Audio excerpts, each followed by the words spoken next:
Ikaw? Hindi ko alam eh. Testingin natin.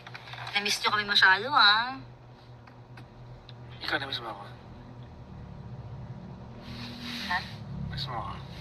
Ikaw? Pag mga 3 araw mo ako nakikita. Hindi ba may araw-araw kita sa office eh. Oo. Nai-miss mo ako. Naisip mo ako.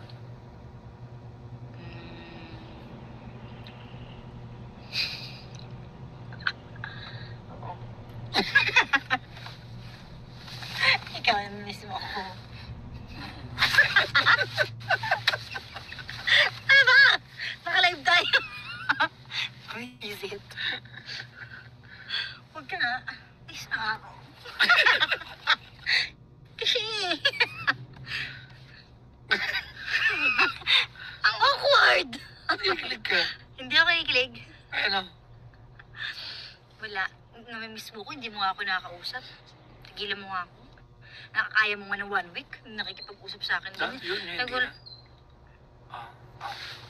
Talaga, hindi na. Kaya pala pag mag-text ako, hindi ka nagre-reply. Kaya pala kahapon na nag-text ako, hindi ka nag-reply. Ang sabi mo Nag-rep- Nag-reply ka lang. Nag-reply ka lang nung nalaman mo may sakit ako. Hindi, kausap mo si Klong-Klong no. Nagalit ka na kagad. Siyempre, Bago- word okay, Klong. Bago pa yon yung gabi.